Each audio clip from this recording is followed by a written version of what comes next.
Novo livro do Apocalipse ou da Revelação. Capítulo 80. Título: Mas se Jesus fosse com o Papa aos Estados Unidos, não seria de imediato preso e executado pela CIA? 1. Elas lá estavam bem juntinhas à chegada do Papa Bento XVI ao aeroporto. As duas bandeiras, a dos Estados Unidos da América e a do Estado do Vaticano. As duas como uma só. O presidente Bush e a sua mulher, mais uma filha de ambos, também lá estavam a receber o chefe da maior igreja do mundo, como uma só família. Tudo muito idílico, harmonioso, mas tudo é encenação, tudo hipocrisia, tudo cerimonial de Estado, tudo postiço.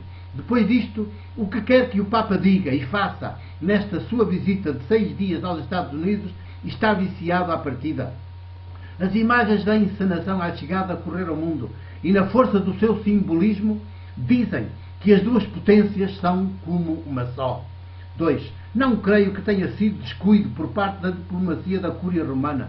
Ela não se descuida, nunca dá ponto sem nó. Se as coisas foram ensinadas assim, foi porque lhe convinha que assim fosse. Os discursos que vierem a seguir e os contactos que vierem a ser realizados nesta visita estão, por isso, esvaziados de qualquer força e de qualquer significado por estas imagens da chegada do Papa. É bom que o mundo do poder e do grande dinheiro saiba disso e não se preocupe com esta aproximação das duas potências. Não é esse mundo que está em perigo. Em perigo estão os povos, suas vítimas. É a eles que esta aproximação afeta, e muito. 3. O nosso é o tempo das imagens, e estas dizem mais do que 1000 discursos. O presidente Bush, o louco e o assassino genocida que desencadeou a hedionda guerra no Iraque, apresentou-se à chegada do Papa como um homem de paz, cordial, um marido e um pai exemplares. Quem será capaz de lhe dizer, olhos nos olhos, o que o profeta Samuel disse ao rei David, o da Bíblia, depois que ele mandou matar Urias para se apoderar da mulher dele? Tu és esse homem, tu és o assassino de Urias. No caso do presidente Bush, tu és o genocida, tu és o que continua a matar, roubar e destruir o Iraque. Que Papa se atreveria a tanto, depois de toda esta encenação à sua chegada? 4. O Estado do Vaticano, presidido na altura do início da guerra por João Paulo II, condenou abertamente a invasão, mas foi mais uma condenação para o mundo ouvir, sem quaisquer consequências. Ficou bem ao Papa João Paulo II e à Igreja Católica, mas nada mais do que isso. Houve quem não quisesse perceber que se tratava de uma mera jogada diplomática e até chegasse a pensar que as relações entre as duas grandes potências estavam em perigo, por engano, como se vê agora. Tudo foi encenação, porque a guerra avançou e o Papa calou-se. O mais que fez depois foi passar a rezar pelas vítimas. Nunca foi capaz de um gesto concreto que travasse a guerra. De certo modo, abençoou-a com a continuação do seu silêncio. 5. Poderia, por exemplo, ter transferido a sua residência para a capital do Iraque ou para uma das aldeias da periferia da capital, a expor-se voluntária e desafiadoramente ao risco de ser bombardeado juntamente com as populações indefesas. Poderia ter iniciado um jejum ou mesmo uma greve de fome. Poderia ter chamado toda a Igreja a acompanhá-lo nesse jejum ou nessa greve de fome, até que a guerra fosse suspensa e se regressasse à via negocial, mas nada disto aconteceu. E poderia agora anunciar na pessoa de Bento XVI, depois de todos estes anos de guerra, porque a guerra do Iraque continua, embora cada vez mais se fale menos dela, o seu desejo de visitar os Estados Unidos, mas condicionar a concretização da visita à suspensão da guerra. 6. Mas nada disto se fez nem faz, porque o que é bom para os Estados Unidos é bom para as outras potências, que vivem na sua órbita e na órbita das quais os Estados Unidos vivem. Se a guerra contribui para enfraquecer e dizimar os muçulmanos, pode indiretamente dar mais força aos católicos, e estes poderão ver crescer o seu número e a sua influência no mundo.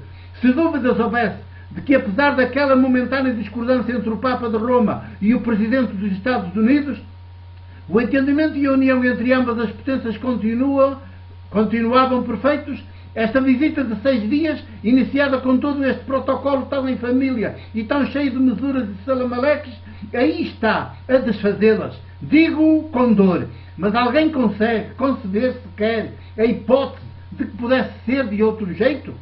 7. Não disse Jesus de Nazaré, o grande ausente nesta viagem do Papa, que um reino dividido contra si mesmo vai à ruína? Poderiam estas duas grandes potências ocidentais dividir-se entre si e destruir-se reciprocamente? É isto sequer imaginável? Mas se Jesus, que assim pensa e argumenta, está nos antípodas do Papa Bento XVI e do Presidente Bush, fosse incluído nesta viagem, alguma vez ela poderia ter tido lugar? E se tivesse, poderia ser iniciada com uma recepção como esta? Mas alguma vez Jesus, o de Nazaré, poderia ser convidado para integrar a comitiva do Papa-Chefe de Estado do Vaticano em visitas de Estado como esta? E se fosse e aceitasse ir, não seria de imediato preso pela CIA à sua chegada, julgado sumariamente, condenado à morte e executado com o aval do próprio Papa? 8.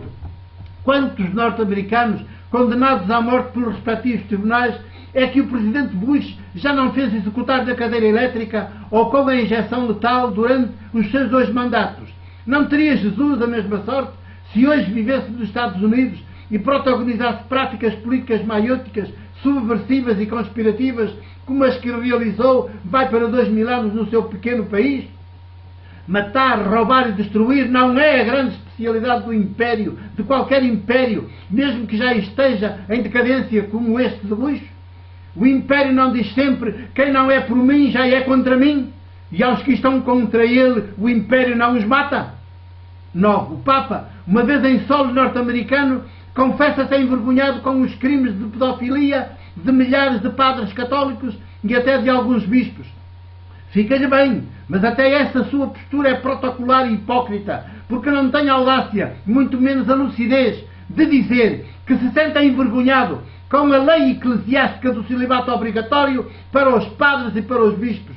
As suas são, por isso, lágrimas de crocodilo. Não vai às causas do mal e ainda cai em cima das vítimas de uma lei antinatural e inumana que depois acabaram a fazer outras vítimas suas também. Por outro lado, o Papa não disse, nem dirá certamente durante toda a visita, que se sente envergonhado com a hedionda guerra do Iraque. 10. Semelhante dualidade de comportamento parece dizer que a pedofilia praticada por uma grande parte do clero norte-americano é o supremo mal, quando, neste caso, o supremo mal é a própria lei eclesiástica do celibato obrigatório que está na origem de tudo. E porque o Papa não é capaz de dizer pelo menos o mesmo em relação à guerra do Iraque, é como se esta deixasse de ser hediondo crime e passasse a ser uma cruzada cristã católica contra os infiéis muçulmanos. Ora, uma cruzada não é de condenar, nem de se envergonhar dela, é de abençoar, pelo menos tacitamente, e de se orgulhar dela, pelo menos discretamente. 11. Nem aos 81 anos que o Papa, nem os 81 anos que o Papa Bento XVI, neste primeiro dia da sua viagem, 16 de abril de 2008, completa e celebra, lhe dão a sabedoria e o desassombro de se tornar um homem jesuânico. E ele vive tão ofuscado pelo obscurantista brilho do poder e da idolatria de que é constantemente alvo, até o Presidente Bush está rendido a seus pés, ainda que seja só para a cristandade ocidental ver, que fica cego, e dos piores cegos, porque pensa que vê, que é até o que mais vê, mas é o mais cego, e está por isso a levar a Igreja para o barranco, e com ela o mundo, que ainda lhe continua a dar excessiva atenção, pelo menos da pessoa do Papa, enquanto chefe de Estado do Vaticano e da Cúria Romana. Ei-los, o Papa Bento XVI e o Presidente Bush, esses dias, os dois como um só, os povos empobrecidos e oprimidos do mundo, que se cuidem. Quando os chefes das duas maiores potências ocidentais comem juntos, rezam juntos ao seu Deus ídolo, discursam juntos, mentem juntos, representam juntos. 12. Já foi assim nos tempos de João, o Batista, e de Jesus, o de Nazaré.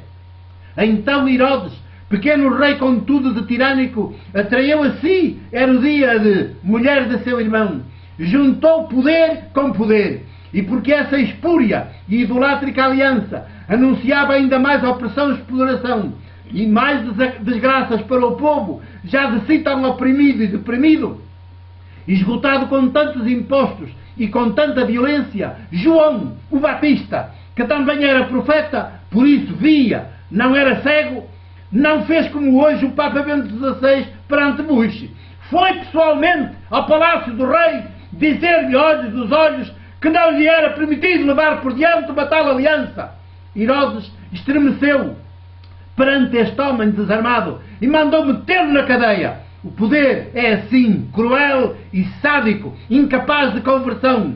Herodíade foi sabedora desta audácia de João e ficou ainda mais furiosa do que Herodes. A aliança interessava-lhe sobretudo a ela e aos cortesãos oficiais que estavam com ela e com Herodes. E no dia dos anos de Herodes, João o Batista ficou sem cabeça na cadeia por exigência de Herodíade. 13. As igrejas todas têm-nos escondido que João o Batista foi assassinado por razões de Estado, não por razões moralistas, de um adultério de caráter sexual entre Herodes e a mulher de seu irmão. Nunca elas quiseram entender que o adultério de que se fala no Evangelho está lá por idolatria, culto do poder, por infidelidade ao Deus vivo e ao povo oprimido. O que afligeu e levou João a intervir com o risco da própria vida foi constatar que Herodes estava a juntar poder com poder, e o poder concentrado, seja económico, financeiro, seja político, traz inevitavelmente mais miséria, mais opressão, mais desgraça para os povos. Não foi por Herodes juntar cama com cama que o profeta João se afligeu, mas por juntar poder com poder.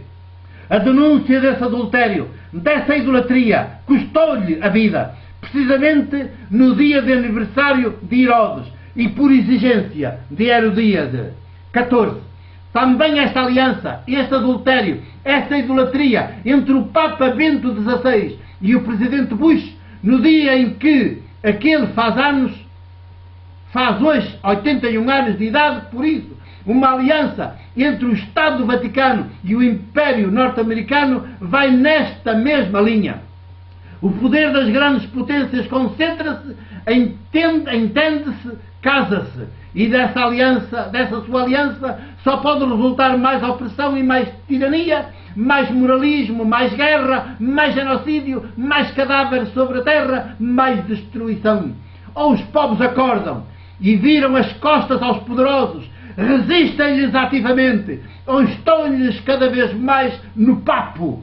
Só uma igreja ou outra, profética, jesuânica, será a parteira de povos assim.